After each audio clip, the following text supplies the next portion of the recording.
liyazdadu imanan ma'a imanihim walillahi junudus samawati wal ard wa kana Allahu aliman hakima. Asyhadu an la ilaha illallahul qawiyyul mubin wa asyhadu anna Muhammadan abduhu wa rasuluh. Allahumma salli wa sallim ala sayyidina Muhammadin wa ala alihi wa sahbihi ajma'in. Subhanaka la ilma lana illa ma 'allamtana innaka antal alimul hakim. Rabbi shrah li sadri wa yassir li amri wahlul 'uqdatam min lisani yafqahu qawli. Rabbi zidni ilma warzuqni fahma, amin ya rabbal alamin. Semoga Allah yang maha pengasih lagi maha penyayang akan senantiasa mengaruniakan kepada kita semua hati yang ikhlas, hati yang selalu merasa diawasi oleh Allah, hati yang tulus, hati yang semata-mata hanya mengharapkan ridho Allah subhanahu wa ta'ala. Allah yang menciptakan langit dan bumi beserta isinya, yang maha kuasa atas segala sesuatu, yang maha penggenggam dari segala kejadian, dan dialah Allah satu-satunya Tuhan kita yang maha menciptakan lagi maha menyempurnakan dari setiap ciptaannya. Dan dialah Allah satu-satunya Tuhan kita yang benar-benar mengetahui persis siapa diri kita yang sebenarnya. Meskipun kita sering berlindung dari topeng-topeng dunia, berlindung dari pangkat, jabatan, kedudukan, popularitas, gelar, yang pasti Allah tahu aslinya kita. Tidak ada dosa-dosa yang pernah kita lakukan yang tidak dilihat oleh Allah, semuanya dilihat. Tidak ada maksiat yang pernah kita lakukan secara terang-terangan atau mungkin secara sembunyi-sembunyi yang tidak disaksikan oleh Allah. Bahkan tidak ada sekecil aib pun yang tersembunyi dari Allah. Semua yang pernah kita lakukan semasa hidup di dunia ini, kelak nanti di akhirat semuanya akan diminta pertanggungjawaban oleh Allah Subhanahu wa taala. Beriring salam kepada baginda besar Muhammad sallallahu alaihi wasallam, kepada keluarga, sahabat, zuriatnya, begitu juga pengikutnya yang setia. Mudah-mudahan diri-diri ini akan diberikan syafaat melalui baginda besar Muhammad sallallahu alaihi wasallam, dan kita yang hadir di sini dan keluarga insyaallah akan diakui sebagai umatnya Nabi Muhammad sallallahu alaihi wasallam. Bapak-bapak, ibu-ibu yang saya hormati, di dalam hadis Rasulullah sallallahu alaihi wasallam bersabda, inna fil jasadi mudghah, sesungguhnya di dalam tubuh manusia itu ada gumpalan daging. Iza suluhat suluhat jasadu kulluhu wa iza fasadat fasadal jasadu kulluhu ala wahiyal qalb. Apabila baik daging itu, maka baiklah seluruh anggota tubuhnya. Apabila buruk daging itu, maka buruklah seluruh anggota tubuhnya. Itulah hati. Di dalam surah Al-Imran ayat 25 Allah pun berfirman, fa kaifa iza jama'nahum liyaumin la raiba fihi wa wuffiya kullu nafsin ma kasabat wa hum la yuzlamun. Kata Allah, bagaimana nanti mereka akan dikumpulkan di hari kiamat yang kejadiannya tidak diragukan lagi, maka setiap ruh atau hati akan dibalas dengan sempurna sesuai dengan apa yang mereka lakukan di dunia, dan mereka tidak akan dizolimi. Ternyata nanti di hari kiamat yang akan dihisap itu adalah ruhmu. Tubuh ini akan mati, masuk tanah, jadi tanah. Dan tubuh ini tidak bertanggung jawab. Begitu ruh telah meninggalkan tubuh ini, tubuh masuk ke dalam tanah, yang ditanya ruh kita. Maka hidup di dunia ini jangan cuma sibuk manggus-manggusi topeng. Karena topeng yang kau pakai ini pasti akan kau lepaskan nanti. Dan tubuh ini adalah cangkangnya ruh. Kalau ruh sudah meninggalkan tubuh akan tinggal dan akan ditanya, itu adalah ruhmu. Nah, bagaimana ketika kau di dunia ini, kau bawa kemana ruhmu itu?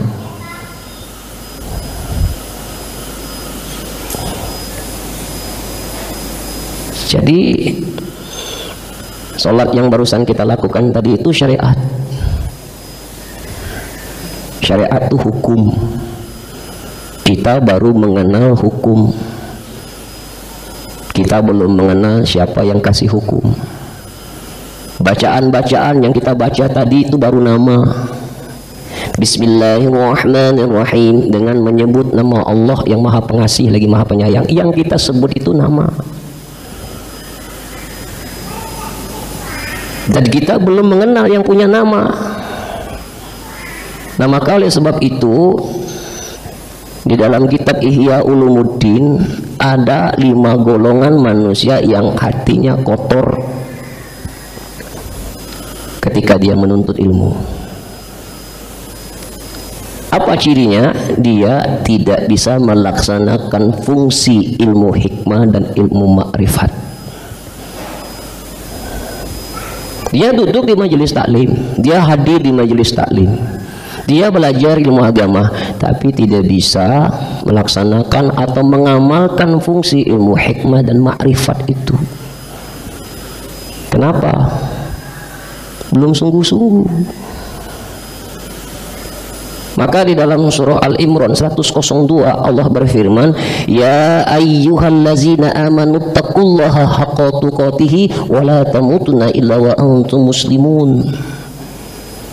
Hai orang-orang yang beriman, bertakwalah kalian dengan takwa yang sebenar-benarnya. Takwa kita ini belum sungguh-sungguh. Sholat kita belum sungguh-sungguh, baca Quran kita belum sungguh-sungguh, sedekah kita belum sungguh-sungguh, naik haji kita belum sungguh-sungguh. Ada sesuatu yang kau cari selain Allah. Dan janganlah engkau mati sebelum engkau kembali kepada Allah. Wa antum muslimun. Muslimun itu artinya berserah diri. Berserah diri itu apa maksudnya? Mengenal Tuhanmu. Apakah orang yang mati itu pasti akan kembali kepada Allah? Belum tentu. Inna lillahi wa inna ilaihi raji'un. Yang kembali kepada Allah itu yang tahu jalan. Bagaimana mungkin kalau kita di dunia ini tidak ngerti jalan kembali kepada Allah, begitu meninggal langsung kembali kepada Allah? Belum tentu. Kembali ke rahmatullah itu kembali ke pangkuan kasih sayang Allah. Itu yang tahu jalan, bisa pulang dia. Maka cari alamat Allah tuh di dunia ini, jangan nunggu mati. Maka ulama mengatakan awwaluddin ma'rifatullah. Awal agama tuh mengenal Tuhan. Awal agama itu mengenal diri, mengenal Tuhan. Tidak akan pernah kau bisa mengenal siapa Tuhanmu kalau kita tak tahu diri. Man talaba maulana bi ghairi nafsi faqad dhalalan ba'ida. Barang siapa yang ingin mengenal Allah tapi keluar dari dirinya, makin sesat. Dia cuma tahu kekurangan orang tapi tak tahu kekurangan diri. Dia tahu celah orang, dia tak tahu celah diri. Dia tahu dosa orang, tak tahu dosa sendiri. Dia tahu maksiat orang, tak tahu maksiat sendiri. Bagaimana mungkin Allah akan menurunkan hidayah kepada orang yang cuma sibuk dengan kesalahan orang, aib orang, celah orang, dosa orang? Tertutup. Bahkan Nabi mengatakan la ta'budu rabbana lam yaro. Aku tidak akan menyembah Tuhan sebelum aku mengenal Tuhan.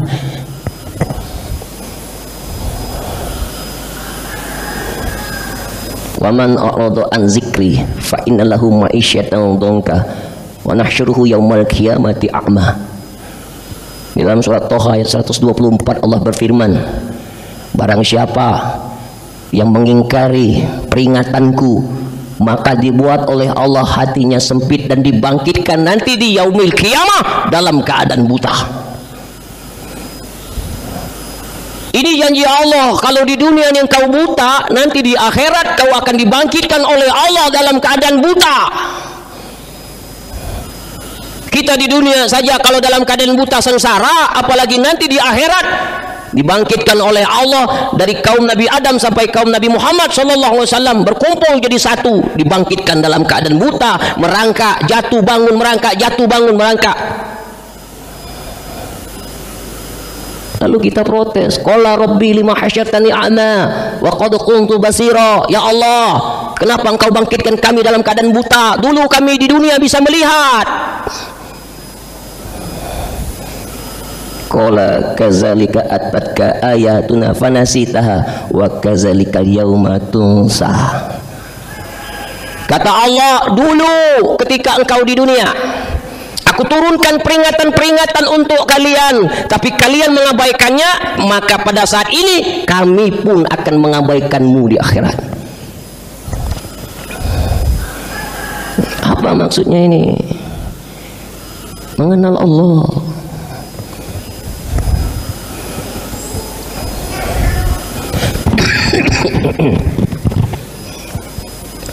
Mengenal Allah itu yang pertama. Ciri orang yang hati kotor tidak bisa mengamalkan ilmu hikmah dan ma'rifat. Masuk kuping kanan, keluar lagi dari kuping kanan, namanya mantul atau mental. Kalau masuk kuping kanan, keluar kuping kiri, masih mending, masih liwat. Nah, yang kedua, ciri orang yang hatinya kotor itu tidak dapat nikmat dalam ibadah. Semayanglah semayang, berzikirlah berzikir, sedekahlah sedekah, masih tak ada greget dalam diri ini. Tak ada rasa nikmat dalam sholat ini. Kenapa? Kenapa ini bisa terjadi?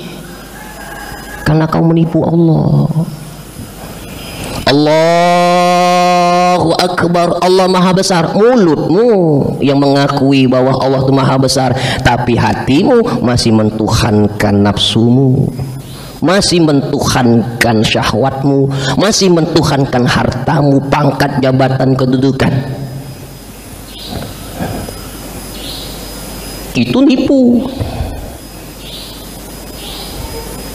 Yukhadi'unallah wa huwa khadi'uhum. Kau menipu Allah, maka Allah akan membalas tipuan itu. Apa dibuat kau ibadat tidak dapat nikmat, ditutup hatimu itu karena kau telah menipu Allah.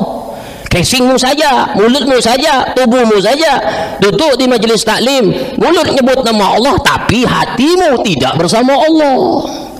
Tidak jarang ada orang yang membaca Al-Quran, mulutnya bersama Allah, hatinya melalang buana. Itu tidak dapat nikmat dalam ibadahnya. Sedekah ingin dipuji, ingin diakui, kalau namanya tak disebut marah. Oh, berarti dia sedekah bukan karena Allah, ingin diakui. Itu namanya riya. Sum'ah, nyeritakan kebaikan-kebaikan diri. Saya belajar di sini, saya dulu di sini, saya berguru di sini, disebut semua nama syekh-syekh itu. Riya namanya sum'ah. Nggak dapat dia nikmat, dan dapat nikmat dalam ibadah, dan dapat nikmat dalam zikir, dan dapat nikmat dalam baca Quran, tidak dapat nikmat dalam puasa. Hampa. Mana Tuhanmu? Man rabbuka? Siapa Tuhanmu itu sebenarnya?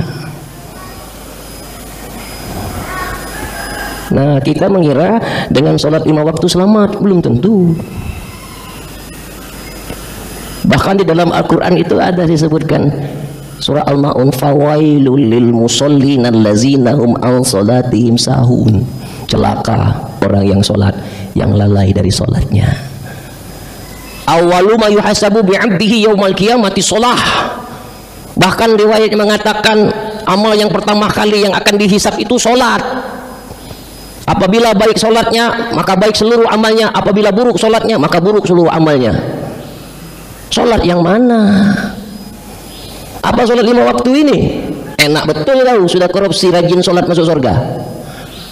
Enak betul kau sudah berzina, sholat 5 waktu kau masuk surga. Bukan sholat itu. Kita sholat 5 waktu ini as-sholat ala waktiha. As-sholat ala waktiha ini, sholat 5 waktu ini, sholat belajar mengenal Tuhan. sholat belajar ngingat Allah, belajar ngingat 5 waktu. Nggak mungkin sholat 5 waktu bisa nutupi dosa kamu yang sudah belasan tahun, puluhan tahun. Akil balik 15 tahun, pensiun umur 60 tahun. 60 kurang 15 berapa? 45 tahun. Mati umur 65. Umur 60 baru tobat, 5 tahun kau sholat tunggat-tunggit 5 waktu. Nak terhapus dosa? Nggak bisa. Nak ngandalkan sholatmu 5 waktu, mau dosa dihapuskan? Nggak bisa tanpa rahmat Allah.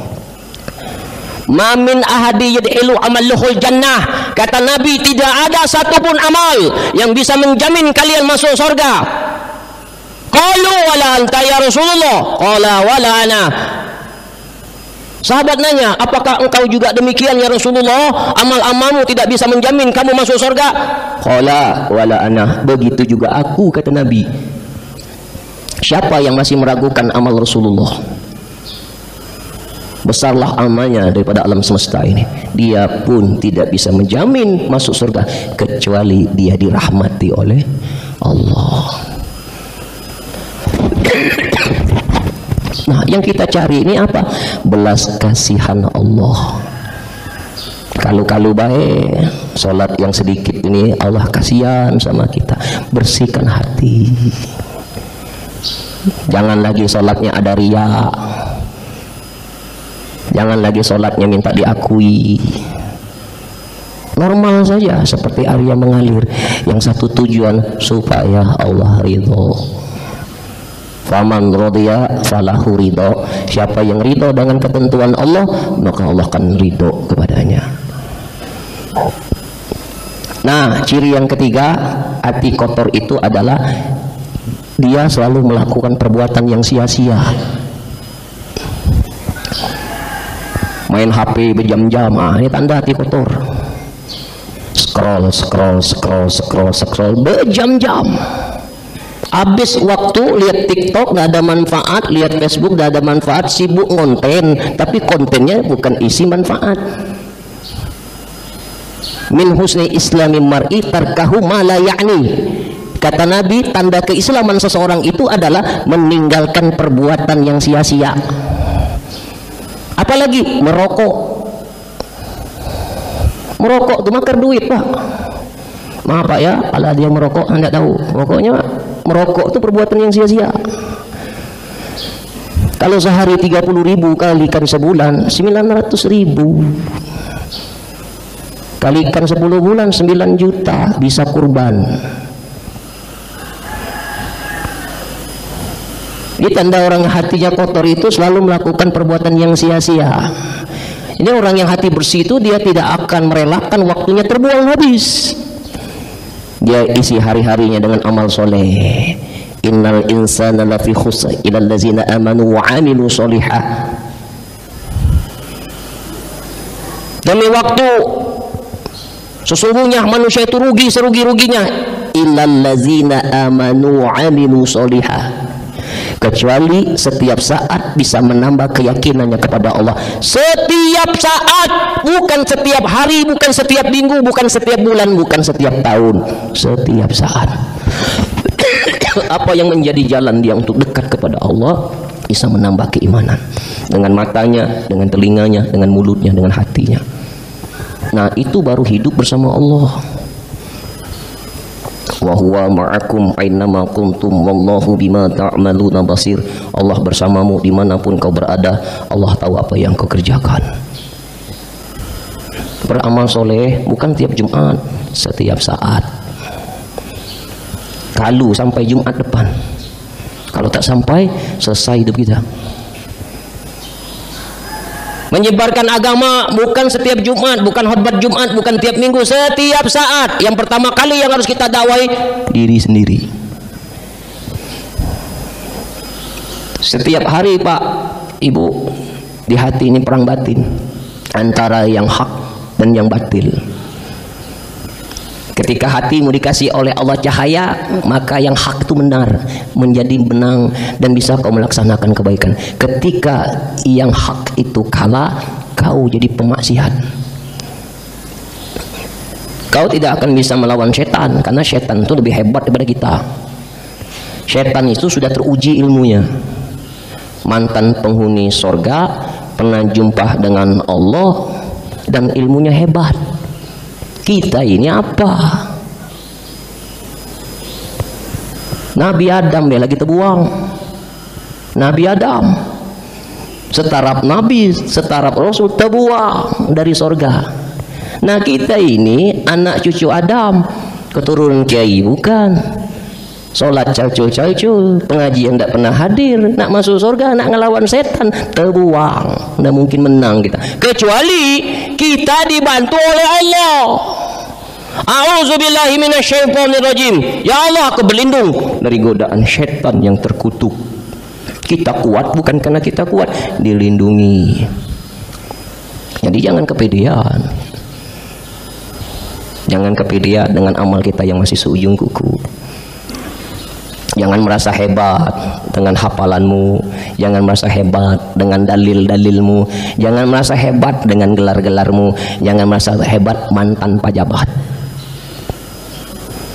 Gelar yang paling tinggi itu almarhum. Ada yang profesor di sini, ada yang doktor di sini. Profesor, doktor, kapan mati hilang gelar itu, yang ada almarhum.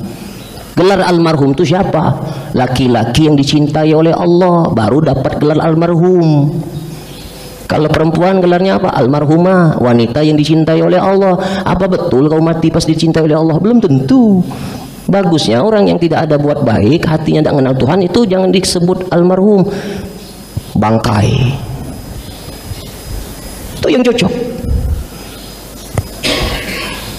Maka berhenti, kurangi perbuatan yang sia-sia itu. Oh berarti tidak boleh ngemol Ustaz. Oh silakan ngemol, tidak apa-apa ngemol, tapi jangan tiap hari. Dikit-dikit ngemol, dikit-dikit ngemol, dikit-dikit ngemol, awak buntu. Itu namanya nyiksa. Kau buntu ngajak budak ke mall. Kau di mall taulah dewek barangnya mahal galo. Daripada kau membuat anak istrimu menderita, lebih baik kau ajak di majelis taklim. Siapa tahu setelah majelis taklim ini ada snack, ada makanan, lepas sarapan pagi. Ilmu dapat, perut kenyang, sisip dikit ada orang infak uang. Berkah dong. Berkah hidup ini. Tidak sedikit, artinya banyak ada orang yang memburu majelis taklim ini. Awalnya berawal nyari makan, lama-lama cinta kepada ilmu, jadi pencinta ilmu, akhirnya jadi kiai. Maka kalau ingin buat masjid ini ramai, pancing dengan makanan, berdakwah dengan makanan, dan tidak usah khawatir, masjid-masjid Allah, Allah yang akan mencukupi semuanya. Awal niatnya salah, tidak apa-apa, nanti lama-lama akan berubah tuh niat, malu pada Allah. Nah itu yang keberapa tuh Pak tadi? Yang ketiga. Yang keempat, mencintai sesuatu yang berlebih-lebihan. Hubbuka lisyai'i yu'mi wasu. Mencintai sesuatu yang berlebih-lebihan itu membutakan matamu, mentulikan telingamu. Orang kalau sudah cinta kepada sesuatu, hilang Allah itu. Yu'sim wa yumi, menulikan dan membutakan mata hatimu, sehingga engkau tidak bisa membedakan mana benar mana salah. Bahkan Nabi mengatakan, hubbud dunya ra'su kulli khati'ah, mencintai dunia itu sumber daripada dosa. Nah jadi tidak boleh hati ini mencintai sesuatu melebihi cintamu kepada Allah. Hati-hati bapak-bapak, ibu-ibu, kalau kita telah menempatkan sesuatu di hati selain Allah, maka Allah akan mengambil sesuatu di hatimu agar kau tidak lagi mencintai sesuatu itu. Kau cinta kepada istri, cinta betul sama istri, nanti istrimu diambil oleh Allah. Kau cinta kepada suami, hatimu hanya ada nama suamimu, hati-hati nanti suami itu diambil oleh Allah, supaya yang hadir di hatimu hanya nama Allah. Hasbi Rabbi jalallah ma fi qalbi ghairullah. Cukup Allah yang ada di hati, tidak ada yang berhak menempati hati kecuali Allah. khairu umur awsatuha, sebaik-baik urusan itu di tengah. Terlalu cinta jangan, terlalu benci jangan, yang sedang-sedang saja. Jadi jangan buat hatimu buta karena cintamu. Yang paling bagus itu adalah mahabbah kepada Allah dan Rasul. Mahabbah kepada Allah dan Rasul. Qul in kuntum tuhibbunallaha fattabi'uni. Kalau engkau cinta kepada Allah, ikuti Rasul, ikuti cara Rasul. Nah, yang terakhir, tanda hati kita ini kotor, berlebih-lebihan, ulu, berlebih-lebihan dalam urusan agama. Ahlaka munatta'un qolaha salasah. Kata Nabi, celakalah orang yang berlebih-lebihan. Rasul mengatakan qolaha salasah, mengatakan 3 kali. Ya ayuhan nas, kata Nabi, wahai manusia, iyyakum, berhati-hatilah kalian, ughallau fid din, atas keberlebih-lebihanmu dalam urusan agama. Fa innahu man kana qablukul ghulawu fid din, karena sesungguhnya mereka itu jadi celaka karena berlebih-lebihan dalam urusan agama. Gawinya sembahyang baik, berzikir baik, bini terkuntang berdosa, begawi dak galak, gawi nak sembahyang itulah. Bini kelaparan, anak kelaparan. Maka kata Nabi, ahlaka, celaka. Baca Quran terus. Anak tadi tidak diajarkan baca Quran, bini tadi tidak diajarkan baca Quran, sibuk sembahyang itulah. Bini tadi dilalaikan, mubazir. Nah, ibadah itu proporsional. Lakukan ibadah itu sesuai dengan kebutuhan. Makan obat berlebih-lebihan, mati kau. Makan peramek sekali makan 5, punah. Makan obat peramek itu sesuai dengan aturan. Sekali makan 1 sudah cukup, sekali makan 5 selesai. Begitu juga agama. Kebanyakan zikir panas otakmu tuh. Zikir itu kalau sudah berlebihan panas dadanya. Nah, jadi diatur sesuai dengan porsi masing-masing. Bisa dipahami bapak-bapak, ibu-ibu? Mudah-mudahan apa yang disampaikan ini bisa bermanfaat. Dan coba cek koreksi diri. Jangan-jangan 5 tadi ada semua di hati kita. Nah, perbaiki. Mudah-mudahan kita menjadi orang yang bisa bermuhasabah. Silakan bapak-bapak, ibu-ibu, kalau ada yang mau ditanya. Wallahu a'lam bishawab. Ya, silakan Bang. Assalamualaikum warahmatullahi wabarakatuh. Assalamualaikum warahmatullahi wabarakatuh. Bagus sekali kajiannya Pak Ustadz. Insya Allah kita sepemikiran. Jadi ada sebuah hadis qudsi memang yang terkenal ya Pak Ustadz di kalangan pembelajaran tasawuf itu. Kuntu kunuzun kunsun ya. Kuntu kunsun Pak Hababtu Mahfiyah. Intinya kira-kira maksud hadis itu, kata Allah, aku adalah hasanah yang tersembunyi. Ya. Lalu aku sangat ingin dikenal. Maka kuciptakanlah makhluk agar mereka mengenalku denganku. Ya. Nah, lalu kita sering baca di kitab misalnya Ihya Ulumuddin kan Imam Al-Ghazali juga. Ya. Bakon arafa nafsahu waqad arafa rabbahu. Siapa yang mengenal dirinya dia akan mengenal Tuhannya. Ya. Nah, artinya kalau saya pahami di sini artinya kita sebelum mengenal Tuhan dulu, mengenal diri dulu, ya. Mengenal diri dulu. Nah, betul. Cuman dalam perjalanan manusia kita semua, ya, kita sering melupakan diri ini, Pak Ustadz. Ya, lupa diri, ya.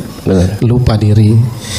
Jadi kalau dalam kalangan sufi itu kita lebih banyak mengutamakan ibadah fisik, tapi lupa ibadah hatinya. Betul. Ya.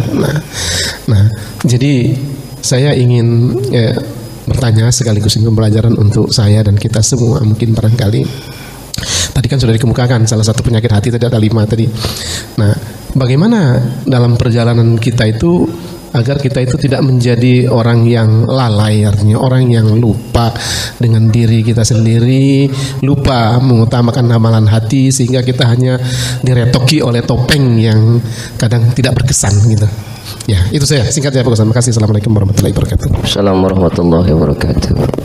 Tadi dalam syair, man arafa nafsahu faqad arafa rabbahu. Siapa kenal diri, kenal Tuhan. Jadi langkah awal kita itu adalah gerbang untuk masuk ke ilmu makrifat itu tobat. Jadi masuk ke gerbang syariat itu tobat dulu. Karena tobat itu perintah. Dan tobat ini bukan hanya untuk orang yang ahli maksiat. Yang taat juga harus banyak tobat. Kenapa? Kenapa yang taat juga harus tobat? Khawatir kalau dia tidak bertobat kepada Allah, ketaatannya itu bisa melahirkan ujub pada diri. Jadi tobatin. Ya ayyuhallazina amanu tubu ilallahi taubatan nasuha. Hai orang-orang yang beriman, tobatlah kali. Tobatnya sungguh-sungguh, jangan main-main, jangan tomat. Tobat kumat. Hari ini tobat, besok kumat. Hari ini jadi malaikat, besok jadi setan. Tobat itu yang pertama. Yang kedua, setelah tobat cukup tobat? Tidak cukup. Kau harus iringi perbuatan tobat itu dengan takwa. Wa atbi'i sayyi'atal hasanah tamhuha. Iringi perbuatan dosa itu dengan amal soleh. Jadi sudah ngobatin, sudah ngaku kita salah, sudah tahu kita celah sendiri, dosa sendiri, maksiat sendiri, iringi dengan perbuatan baik, amalan soleh. Faman kana yarju liqa'a rabbih falya'mal amalan shalihan wa la yusyrik bi ibadati rabbih ahada. Barang siapa yang ingin liqa, berjumpa dengan Allah, cuma dua, amal soleh dan jangan menyekutukan Tuhan dalam ibadah. Iringi perbuatan baik itu. Karena gini Pak, kalau bapak ibu pernah dizolimi, harta bapak pernah dimakannya, keluarga bapak ibu sudah dizoliminya, tiba-tiba ada orang minta maaf, ya orang itu, Pak maaf ya, maaf ya. Kira-kira bapak ibu maaf tidak? Bro, maaf bro. Nah, kira-kira maaf ke tak? Jujur aja Pak, maaf ke tak? Tidak. Hartanya sudah dimakannya, keluargamu kamu sudah dizoliminya, tiba-tiba datang kunyuk-kunyuk, bro, maaf bro atas kesalahan aku selama ini. Kira-kira maaf ke tak? Tidak. Nah mungkin kau maafkan. Kau bukan sekelas Nabi. Nah, siapa yang salah? Yang minta maaf nyokati adab. Bagaimana cara maaf yang benar? Perbaiki cara. Datangi rumahnya, bawa beras 5 kampil, bawa gula 3 kilo, bawa minyak 2 kilo, bawa buah-buahan makanan, amploki. Sekali belum kita maaf ke? Yo. 2 kali datang, 3 kali datang, bawa beras, bawa makanan, bawa duit. Lama-lama bapak ibu maaf ke daun tuh. Maafkan. Kenapa? Tenggelam dosa kesalahannya karena kebaikannya. Begitu juga kita sama Allah. Sudah berbuat salah dosa, iringi dengan perbuatan baik, maka hilanglah dosa-dosa kesalahan, bahkan terhapuskan. Nah yang ketiga Pak, yang paling terpenting itu adalah istiqomah. Kalau orang tobat banyak nangis-nangis, ya Allah ampun ya Allah, ampun ya Allah. Besok ada kesempatan, laju lagi. Amal soleh banyak, sedekah sekali, sedekah sebulan, 3 tahun libur. Nah yang dituntut kita ini istiqomah dalam tobatnya, istiqomah dalam amal soleh. Nah yang keempat, jangan ninggalkan majelis. Dekati orang-orang soleh, dekati ulama-ulama soleh, ulama-ulama salaf, ulama-ulama yang benar, yang ikhlas. Karena ulama ini banyak mereknya. Ada yang ulama komersil, dikit-dikit amplop otak dia itu. Tidak berkah. Ciri ulama yang tidak menyentuh kalbu itu mental omongannya. Karena tujuannya bukan karena Allah, karena mencari sesuatu selain Allah. Nyantrenkan anak itu niatnya jangan supaya bisa cari duit.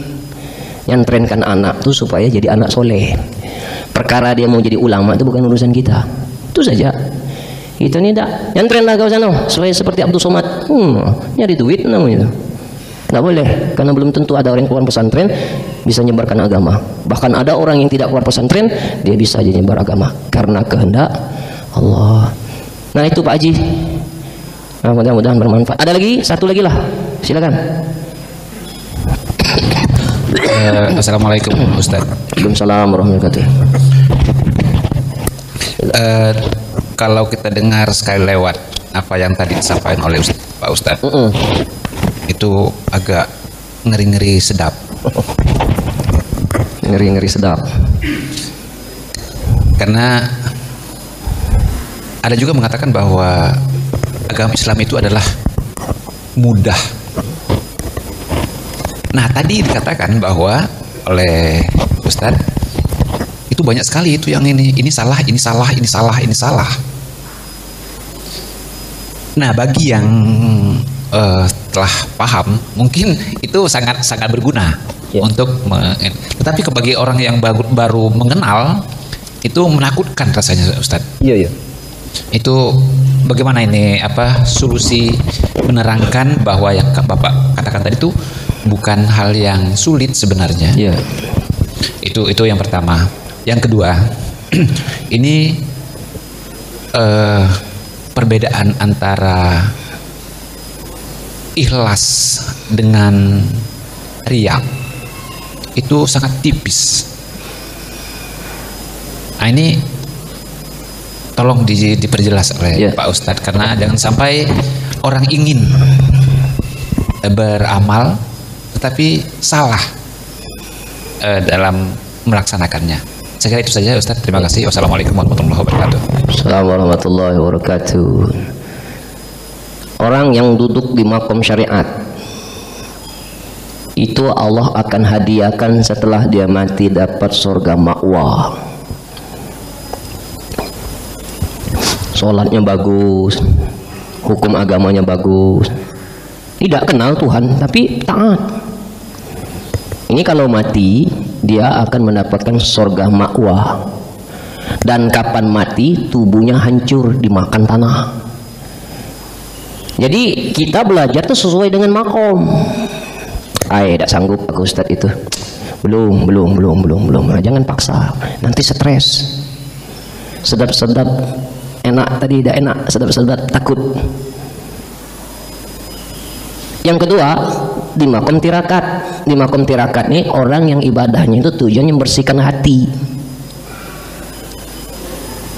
Jujur, ikhlas, tumaknina.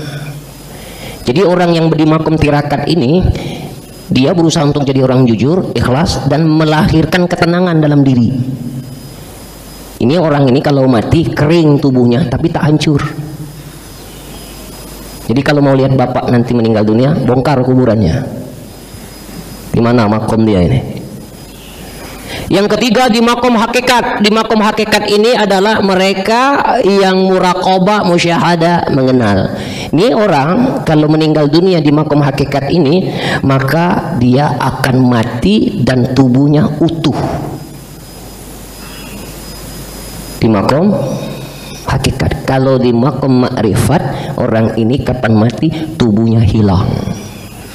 Nah, maka Allah Subhanahu wa taala itu memberikan kelas 1, 2, 3, 4. Dan tidak bisa dipaksa. Ada orang yang duduk belajar ilmu ma'rifat tak sampai ilmunya. Kenapa? Ma'rifat itu hanya dijadikan oleh Allah siapa yang dikehendakinya.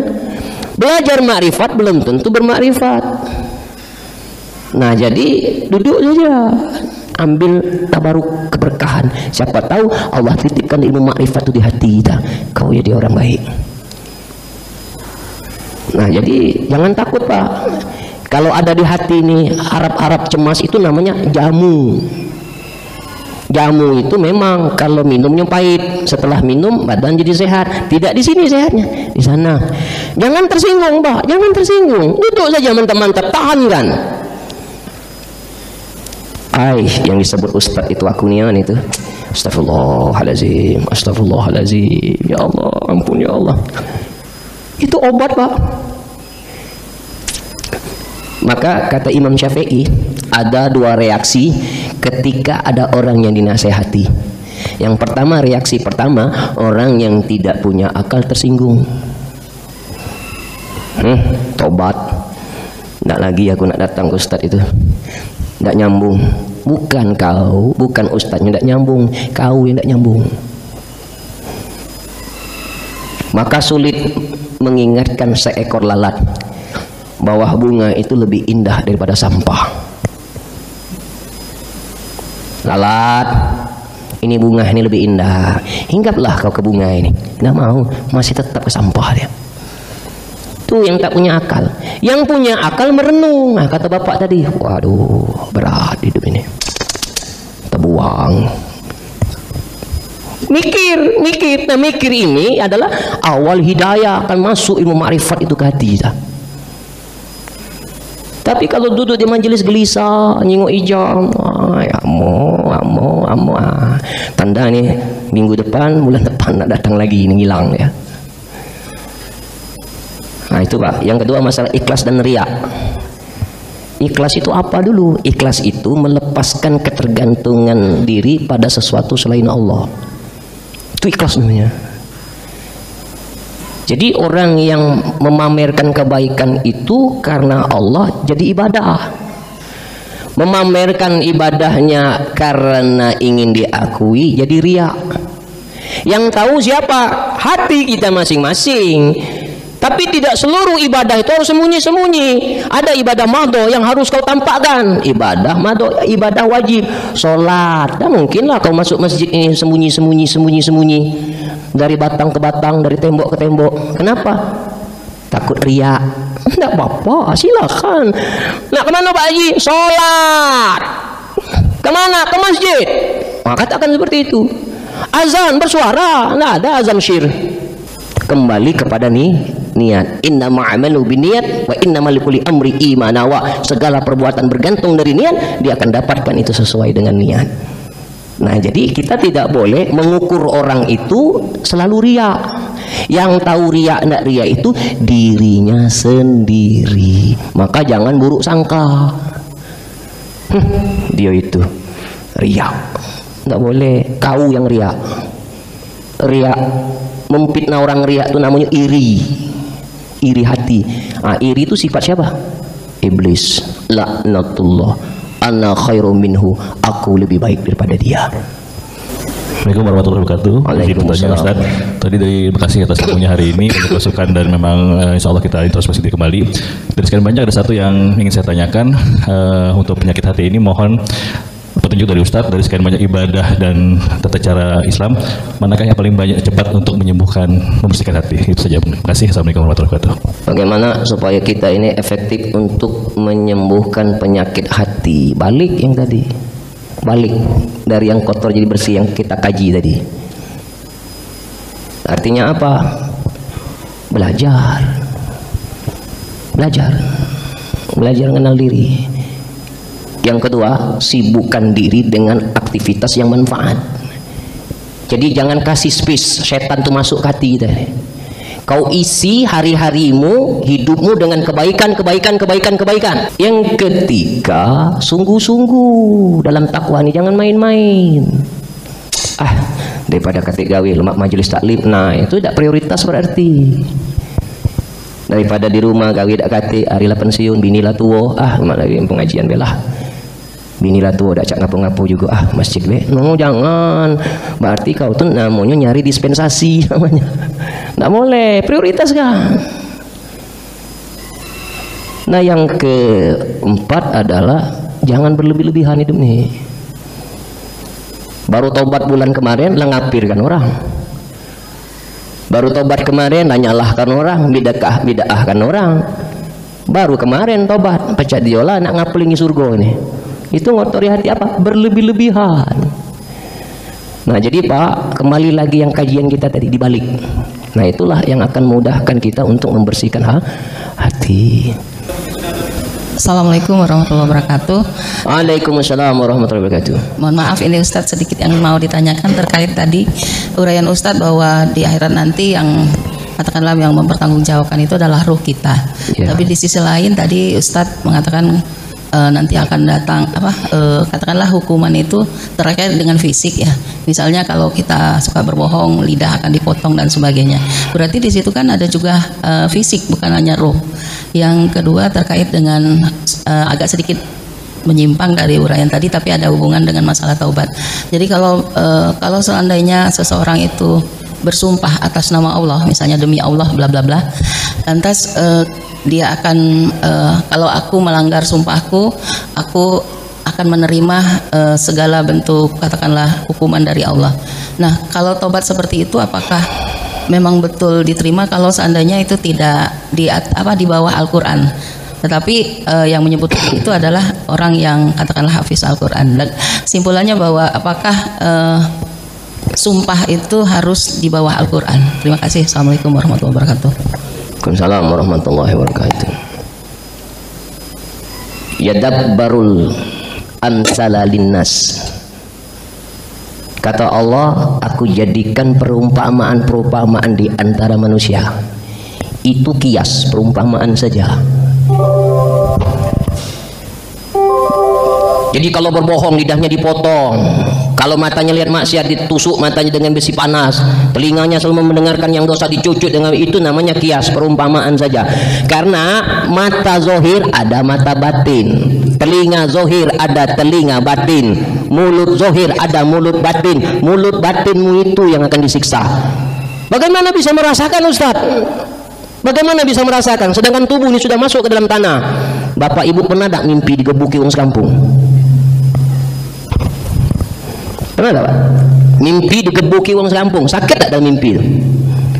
Tolong, tolong, ampun, ampun. Berarti sakit. Itu kias. Jadi jangan dimaknai bahwa kita dipotong tuh lidah kita yang zohir ini. Kalau mau lihat keadaan nanti di akhirat, lihat mimpi kalau kita dibakar kepala, tolong, tolong. Nah, begitulah. Artinya apa? Ada duplikatnya kita ini. Karena tubuh ini pasti hancur. Nah, mungkin lagi kita akan disiksa fisik ini secara zahir. Nah, jadi itu kata Allah, aku jadikan perumpamaan di antara manusia sebagai umpama kias namanya. Nah, yang kedua masalah tobat. Tobat itu bisa tak diikat dengan janji. Ya Allah, aku ini sering zina, ya Allah. Aku pada hari ini bertobat kepadamu. Andainya aku nanti berzina, ya Allah, aku siap nyawaku engkau cabut ketika aku zina. Nah, ini janji ini, mengikat janji kita kepada Allah. Boleh tak? Boleh, asal kau sungguh-sungguh. Dan jangan main-main dengan janjimu itu. Nanti kau bohong sama Allah, top kau zina, mati di pucuk perut, masuk neraka kau.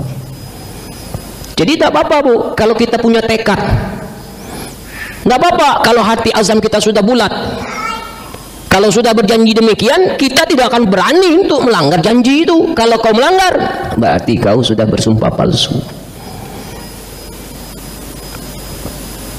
Aku berjanji, ya Allah, aku tidak akan lagi korupsi. Kalau aku korupsi, siap seluruh hartaku engkau ambil. Dikunci. Itu biasanya kalau orang tobat yang demikian tuh biasanya tobatnya sungguh-sungguh. Tapi kalau main-main tidak berani. Belum. Kau taruhkan nyawamu, nak berani kau. Coba kau tobat benar-benar seperti tidak berani. Kenapa? Masih ada niat nak ngulang. Makanya taubat kau menanggung. Taubat kata tidak, uang baik juga tidak, uang jahat juga tidak. Abu-abu. Akhirnya jadi wa-abu. Tahu abu? Putih sama hitam dicampur. Apa jadi warnanya? Abu-abu. Nah, jadi Bu, boleh-boleh saja kalau itu bisa mengikat dan membuat kita hidup kita lebih baik. Wallahu alam bishawab. Habis ya? Nah, baik, sebelum kita tutup, ada bagusnya kita sholawat sebentar lalu ditutup dengan doa. Allahumma salli ala sayyidina Muhammad wa ashghili zalimin bizzalimin wa akhrijna min bainihim salimin وعلى آله وصحبه أجمعين. Ya Allah, ya Tuhan kami yang Maha Pengasih lagi Maha Penyayang, alangkah indahnya andai kata umur yang tersisa ini dipenuhi dengan kasih sayang Allah. Alangkah indahnya andai kata sisa umur ini kita menjadi orang yang ahli sujud, yang selalu rindu bersujud kepada Allah. Alangkah beruntungnya andai kata lisan kita ini selalu basah menyebut nama Allah. Alangkah bahagianya andai kata hati kita ini penuh dengan keikhlasan. Apapun yang kami lakukan hanya Allah saja yang kita tuju. Hari-hari yang kita jalani selalu bersemangat untuk memperbaiki diri agar dicintai oleh Allah. Hari-hari yang tersisa selalu mempersembahkan yang terbaik agar bisa menjadi bekal pulang. Ya Allah, inilah hamba-hambamu yang berlumur dosa bergelimang maksiat. Kini memohon kepadamu wahai yang maha mendengar. Betapapun kami tidak dapat melihatmu, tapi bukankah engkau sedang menatap kami? Ya Allah, engkau tahu mata kami sering maksiat, engkau tahu telinga kami penuh dengan dosa, dan kau pun tahu orang-orang yang pernah terluka karena lisan ini. Ya Allah, karuniakanlah kepada kami semua ampunan-Mu. Terimalah taubat kami pada pagi hari ini dan seterusnya sampai akhir hayat kami. Allahumma inna nas'aluka taubatan nasuha ya Allah, wa taubatan qabla al-maut, wa rahmatan 'inda al-maut, wa maghfiratan ba'da al-maut. Allahumma hawin 'alaina fi sakratil maut wa najatan minan nari wa ahwan dan hisab. Ya Allah, tidak akan pernah berhenti sampai kapanpun kami mendoakan ibu bapak yang telah membesarkan kami dengan darah keringat mereka, membanting tulang pagi dan petang demi kami. Bahkan ada orang tua yang mendekati neraka hanya berjuang untuk menafkahi kami. Angkat derajat ibu bapak kami yang selalu direndahkan ya Rabb, muliakan yang selalu dihina, bahagiakan yang selalu dilundung kesusahan. Bayarkan orang tua yang dihimpit hutang piutang, sembuhkan orang tua yang saat ini sedang terbaring sakit ya Rabb. Engkau yang maha tahu sisa umur mereka. Andai engkau wafatkan mereka, wafatkan dalam keadaan husnul khotimah, ketika hatinya telah memaafkan kami, ketika hatinya telah ridho kepada kami. Ampuni kami ya Rabb, belum menjadi anak yang soleh dan soleha. Ampuni kami ya Rabb, belum menjadi kebanggaan ibu bapak. Ampuni kami ya Rabb, belum menjadi anak yang berbakti kepada kedua orang tua.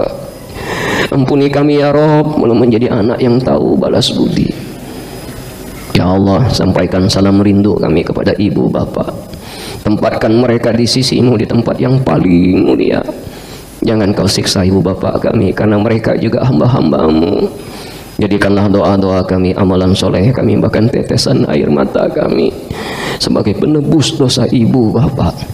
Ya Allah, pertemukan kami nanti di akhirat bersama orang-orang yang kami cintai. Pertemukan kami nanti di akhirat bersama orang-orang yang Kau cintai. Ya Allah, ya Tuhan kami, berkahi majelis kami ini ya Allah. Lembutkan hati kami yang masih keras membatu, cahayai hati kami yang masih gelap gulita, beri petunjuk kepada hati kami yang masih tersesat. Ya Allah, lindungilah kami dari niat yang salah, lindungi kami dari ilmu yang salah, lindungi kami dari amal-amal yang salah. Ya Allah, jangan Kau jadikan dunia ini menipu kami, memperbudak kami dan menyilaukan mata hati kami. Jadikanlah hari-hari kami menjadi hari-hari yang tidak pernah bisa melupakan-Mu walau sesaat. Jadikanlah hari-hari kami menjadi hari-hari yang indah hidup bersama-Mu. Bimbing kami ya Rabb, tuntun kami, tunjukkan kami jalan yang benar, jalan yang Kau ridhoi, bukan jalan yang Kau murkai. Ya Allah, siapapun yang hadir di sini, wafatkan kami dalam keadaan husnul khatimah. Ya Allah biha, ya Allah biha, ya Allah bihusnil khatimah. Ya Allah biha, ya Allah biha, ya Allah bihusnil khatimah. Ya Allah, selamatkan hamba-hamba-Mu yang telah berbuat baik kepada kami. Juga selamatkan kaum muslimin yang selama ini pernah kami sakiti. Walau hatinya ridha dan mau memaafkan kami. Selamatkan kaum muslimin yang selama ini pernah menyakiti kami. Golongkan kami menjadi orang yang pemaaf, yang tulus. Ya Allah, karuniakan kepada kami anak yang soleh dan soleha. Jangan kau karuniakan kepada kami anak yang durhaka sekecil apapun. Lindungi anak dan keturunan kami dari perilaku haram. Lindungi anak dan keturunan kami dari barang-barang haram. Lindungi anak dan keturunan kami dari fitnah zaman, fitnah dunia, fitnah kubur, dan fitnah akhirat. Rabbana zalamna anfusana wa lam taghfir lana wa tarhamna lanakunanna minal khasirin. Rabbana hab lana min azwajina wa dhurriyyatina qurrata a'yun waj'alna lil muttaqina imama. Rabbana hab lana min ladunka dhurriyyatan thayyibatan innaka sami'ud du'a. Rabbana atina fid dunya hasanah wa fil akhirati hasanatan wa qina azaban nar. Sallallahu ala sayyidina Muhammadin nabi ummi wa ala alihi wa sahbihi wasallam. Allazi da'wahum fiha subhanakallahumma wa tayyatun fi assalam wa akhir da'wahum alhamdulillahi rabbil alamin. Taqabbalallahu minna.